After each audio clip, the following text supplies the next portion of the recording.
Bracketology brought to you by Dave Campbell's Texas Football, breaking down the 2020 Texas High School Football Playoff brackets. I am Greg Tepper, and this is the smallest classification in the UIL, the 1A Division II bracket. We're talking six-man football and a wide-open bracket that does have a 9-time state champion and some other heavyweights in the six-man ranks. Let's go to Region 1 first. This, I think, is the most wide-open region. I don't know if there's a favorite kind of overwhelmingly here. I do like what Follett's been able to put together as the champions of District 1 rather. Groom has been off to a fantastic start, a bit of a surprising year for Groom. I think they have a chance to make a run. I'm interested in what Klondike can do. This is a team that I think started a little bit slow but got stronger as the season went on. As I mentioned, I think Region 1 is wide open. I think there are 4, 5, 6 teams that you could see getting in there. By the way, first-timer Will Dorado into the playoffs. Let's go to Region 2 now.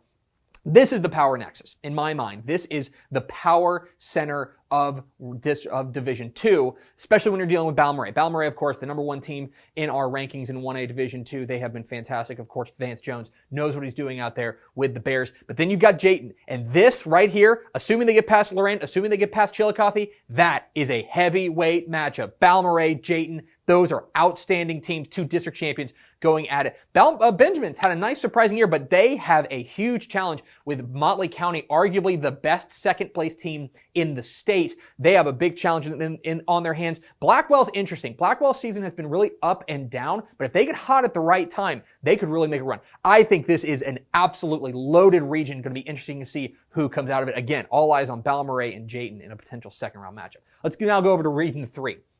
Region 3 has a number of kind of traditional powers. You start with teams like Strawn and Gordon here. Of course, they played their rivalry game in Week 11. Strawn wins the district championship. That sets them up in good position. The sleeper here, and I don't know if it's a sleeper maybe it's just a sleeper to people who haven't been paying attention, Fannendel out of Ladonia. They have been excellent district champions this year. They're a team to keep an eye on. Tough road to hoe with Luders Avoca in the first round. Keep an eye on Throckmorton as well. I think a sleeper. For me right now, I look at Strawn as probably the favorite. I think they're playing the best ball right now, and of course they have that pedigree to boot. Let's go to Region 4, where all eyes are going to be on the 9-time state champion Richland Springs, right? They have been overwhelming. They've been excellent all year long, but I also think Region 4 got tougher. And I think that Region 4 is deeper this year. When you talk about Oglesby, I think has had a really nice underrated year. Brooksmith, a really nice year as well. But the team I've got my eye on up here, Calvert. Keep an eye on them. I know that is a squad that wants another piece of Richland Springs. If they get to a regional final,